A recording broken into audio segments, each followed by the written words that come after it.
Hey guys, welcome back to my YouTube channel Shima TV.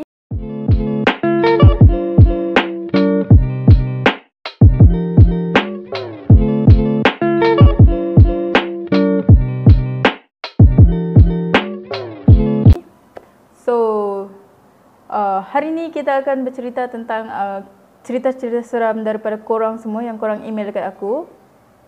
Okay, aku akan ceritakan first email yang aku dapat, first, second, and kalau rasa video ni tak panjang sangat, aku akan continue untuk yang email yang ketiga. Okay, so kepada yang baru singgah ke channel ni akan ceritakan kisah-kisah seram yang buat korang tak tidur lena semestinya. Okay, so kalau korang suka konten macam ni, korang boleh consider untuk tekan subscribe ke bawah. Jangan lupa tinggalkan thumbs up korang and comment. Okay, so tanpa kita buang masa lagi, jom kita start dengan email yang pertama. Dan kepada korang yang berminat nak share cerita korang, jangan lupa emailkan ke alamat ni, okay? So nanti saya akan buat satu video untuk ceritakan kisah korang pula, okay? So, jom kita start. Email yang pertama. Okay, hai Shima. Hai, apa khabar? Harap semuanya sehat-sehat ya. Kabar baik, alhamdulillah. Besok start kerja, okay? So doakan saya baik-baik saja, okay? Saya ingin berkongsi cerita pengalaman saya sendiri. Nama saya Sarah, bukan nama sebenar. Berasal dari kota Kinabalu, Sabah. Okay, aku baca daripada laptop tau. Okay, saya telah mengikuti kisah cerita seram YouTube Shima TV dari sebulan yang lalu. Terus saya teringat tentang kisah seram saya sendiri ketika Shima ada bercerita kepada pendengar YouTube tentang kawan roommate yang terlupa ataupun tertinggal untuk membuang pet tuala beliau di tandas. Okay, thank you sebab sudah follow Shima TV. Okay, kisahnya bermula pada tahun 2013. Ketika itu saya bekerja di sebuah syarikat swasta makmal tabung darah di kota Kinabalu. Nama syarikat saya mohon maaf, saya tidak dapat sebutkannya sebab syarikat ni masih lagi aktif. Seperti yang saya sebutkan, saya bekerja di sebuah syarikat swasta makmal tabung darah di mana secara amnya saya bekerja sebagai akaun kerani untuk menyenaraikan nama dan menerima bayaran orang-orang yang telah datang ke makmal darah kami untuk membuat pelbagai ujian darah. Okay, so ceritanya dia mau cerita pasal dia di tempat kerja kot. Dia di tempat kerja. Okay, ketika itu saya datang bulan ataupun period. Jadi saya ingin cuci dan buang pad yang telah saya gunakan. Pada masa yang sama, saya mau buang pad, saya cari tong sampah dalam tandas, tetapi tiada pula. Terus saya teringat pada masa dan waktu itu, tukang cleaner kami sedang membuat pembersihan dan ternyata tong sampah itu memang tiada di tandas. Jadi saya buat keputusan, saya simpan dulu pad ni. Nanti kalau tukang cleaner kami sudah siap buat pembersihan, baru saya buang pad itu di tandas tong sampah. Saya bawa pad ni masuk ke office saya dan bungkus letak dalam laci yang jarang saya guna ataupun buka. Masa tu memang saya sibuk, banyak kerja sehingga saya terlupa pasal pad yang saya letak dalam laci. Okay, dia terlupa. So means pad tu tinggal semalam lah kan dekat dalam laci tu. Okay, pada esok harinya saya datang ke pejabat macam biasa dan pergi ke staff pantry untuk membuat sarapan. Dan selesai saya di staff pantry, saya keluar pergi ke ruang meja makmal, kiranya mahu berborak sekejap dengan kawan-kawan sebelum memulakan kerja saya.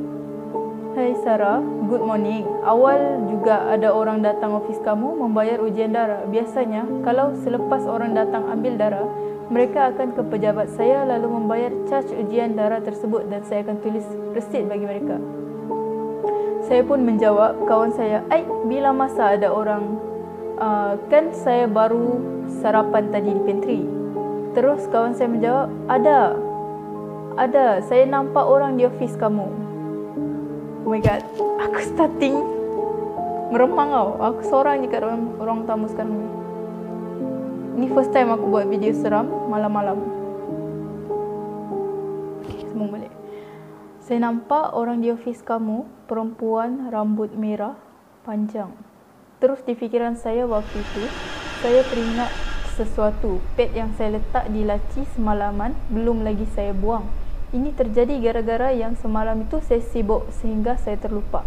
Mulai dari sana sampailah hari ini saya mesti cuci dan buang on the spot. Dan memang kawasan makmal kami ini wujud penghuni yang tidak dilihat dengan mata kasar. Sekian cerita dari saya. Salam, terima kasih. Seram juga cerita kamu ya, Sarah.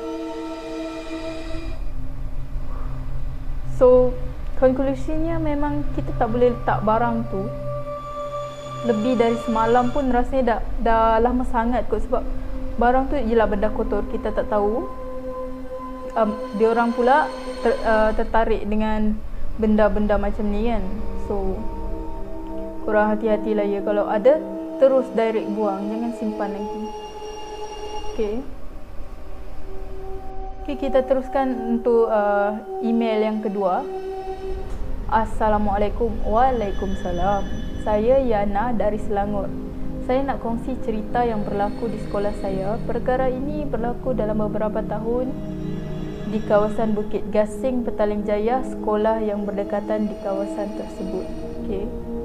Kiranya ni berlaku dekat sekolah lah. Jadi saya akan bagi pengenalan sekolah saya mempunyai lebih kurang 5 blok, iaitu A, B, C, D dan E. Blok yang paling keras yang tidak dibenarkan untuk stay back ialah 2 blok, iaitu bangunan D dan E.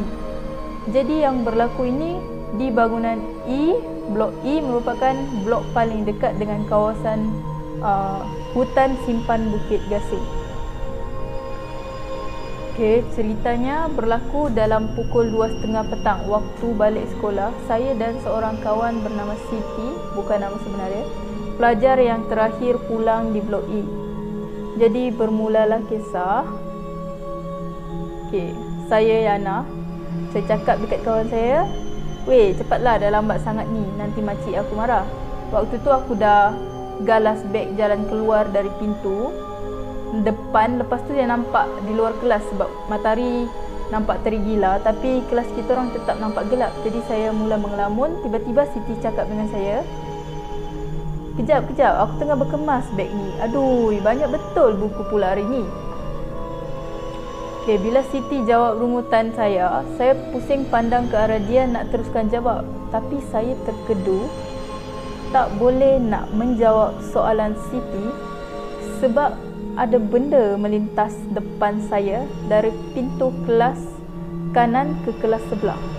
Lepas tu saya berhenti dari buat apa-apa sebab terkejut. Okay. Tiba-tiba Siti berkata, "Kau kenapa? Jomlah, kata nak cepat." Lepas tu tiba-tiba berdiri tegak. Kalau ia pun marah aku, "Jomlah."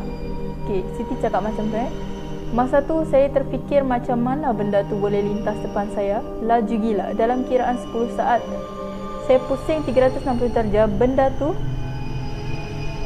berpakaian berwarna putih, tapi bersyukur sebab saya tak nampak rupa benda tu. Just kiranya dia nampak benda ni lalu je lah. Okay. Sekarang sebelum kejadian ni berlaku dalam pukul 12 semasa pembelajaran berlangsung, tahu-tahu je masa macam ni, masa tidur. Lepas tu mula rasa mengantuk, lagi-lagi dapat guru yang mengajar mata pelajaran yang bosan. Jadi saya cuba nak fokus, tiba-tiba saya dengar orang tengah menyanyi lagu irama yang mendayu. Lepas tu saya tanya Siti yang duduk sebelah saya, "Weh, kau dengar tak macam ada orang tengah nyanyi?" Lepas tu Siti cakap, "Tak dengar pun." "Kau ni jangan tegur lah." Siti tegur dia, "Kalau ada benda yang korang dengar, jangan tegur on the spot. Sebab kita tak tahu apa akan jadi lepas kita tegur benda-benda macam tu kan." Okay. Jadi kesimpulannya, jagalah mulut anda. Jangan duk tegur benda-benda yang pelik ataupun mistik. Saya rasa bersyukur kerana dia hanya melintas depan saya je. Terima kasih. Sebab saya telah baca cerita saya. Sorry. Terima kasih sebab telah baca cerita saya. Aku tengah cerita seram tau. Dekat luar ni tiba-tiba ada bunyi bunga api. Aku tak tahu diorang rayakan apa. Aku dah tengah baca cerita seram, mesti terkejut. Okay. So itu email yang kedua. Aku rasa dah cukup seram kot setakat ni. First sekali, semua yang dikongsikan adalah berdasarkan pengalaman masing-masing dan tak ada paksaan korang untuk percaya dan tidak percaya. So, tu terpulang dekat korang. Kita orang just share untuk share pengalaman ni dengan korang. Dan kalau korang berminat untuk share pengalaman korang juga, boleh hantar email cerita korang dekat email alamat ni, okey? Dan bagi saya lah, paling seram cerita Sarah tadi. Okay, cerita Sarah. Masa tu pasal pet. Pet ni memang tak boleh bawa main tau. Sebab dia benda kotor, so korang tak boleh nak bawa main juga. Even though korang tengah busy ke apa, benda tu paling penting kita kena ingat.